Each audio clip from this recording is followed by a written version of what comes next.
उत्तराखंड में कल एक बड़ा सड़क हादसा हुआ है जिसमें 36 लोगों की मौत हो गई और 27 से ज्यादा लोग घायल हैं।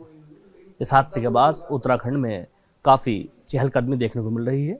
उत्तराखंड के मुख्यमंत्री पुष्कर सिंह धामी ने मरने वालों को 4 लाख और घायलों को 1-1 लाख रुपए की घोषणा की। वहीं प्रधानमंत्री गृह मंत्री ने भी शोक जताया। हमारे साथ बात करने के लिए उत्तराखंड कांग्रेस के प्रदेश अध्यक्ष करण मेहरा है। जानते हैं इस दुर्घटना को लेकर के क्या कहना है। दुर्घटना काफी दर्दनाक थी और काफ़ी बड़ी संख्या में लोगों की मौत हुई और सबसे बड़ी बात यह है कि 20 से 30 साल के बीच के लोगों की संख्या ज़्यादा है मरने वालों में। निश्चित ही बहुत ही दुखद घटना है और पहाड़ में लगातार इस तरीके की घटनाएं घट रही जो निश्चित ही हमारे लिए चिंता का विषय है।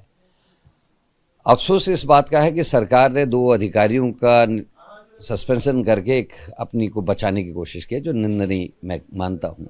सरकार ने क्या किया, आपको याद होगा, आज से कुछ वर्ष पहले इसी सड़क पर लगभग 15 से 20 किलोमीटर की दूरी पे एक बस गिरी जिसमें 48 लोग मरे थे। उस दिन मैं पूरी रात वहीं था। इंदिरा जी बीमार थी तो एज ए डिप्टी लीडर मेरी ड्यूटी लगी थी, मैं वहाँ था। क्या तरीका किया आपने, क्या सड़कों के चौड़ीकरण में काम किया, क्या आपने गड्ढों को भरने का काम किया, क्या आपने वहाँ और कोई व्यवस्था करी, नहीं करी।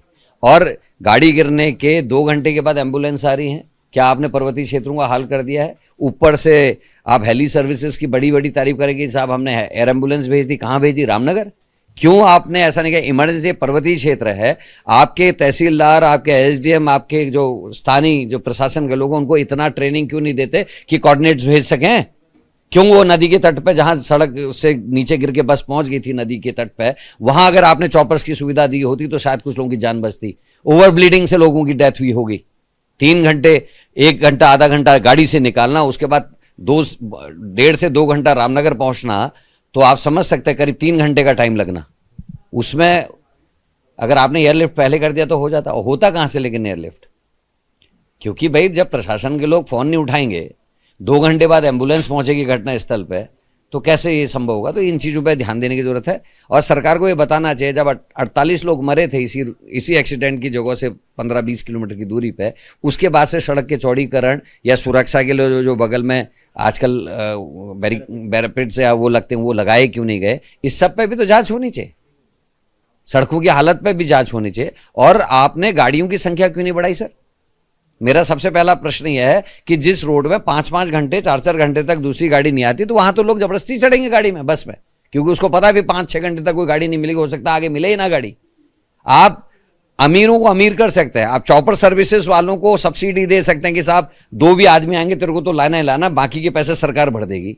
या आप 3,000 या 5,000 का टिकट ले लीजिए, बाकी का पैसा सरकार भरेगी।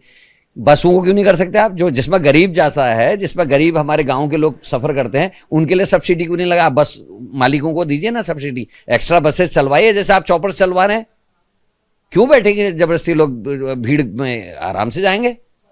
तो सरकार की अपनी कमियों को ढकने के लिए 2 आरटीओs को सस्पेंड करना ये कोई तरीका नहीं है। आपके बीच बीच में पुलिस के चेक पोस्ट हैं, आपके और चीज़, तो उन लोगों ने वो क्यों नहीं चेक करते कि ज़्यादा हैं या कम है। क्यों एक आरटीओ ऑफिस में भी बैठेगा, सड़क में भी देखेगा, वो बस में भी ट्रेवल करेगा, उतने किलोमीटर एक बस में जाएगा, दूसरी को कौन चेक करेगा। तो ये ठीक नहीं है। व्यवस्थाओं को कैसे ठीक करें, इसके लिए प्रॉपर प्लानिंग होनी चाहिए और पर्वतीय राज्य है, इसके लिए अलग तरीके के कानून, अलग तरीके की व्यवस्थाएं करने की आवश्यकता है।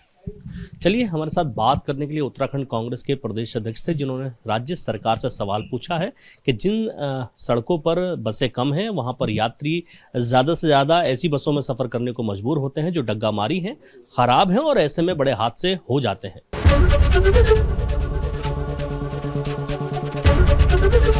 एबीपी गंगा, खबर आपकी, जुबान आपकी।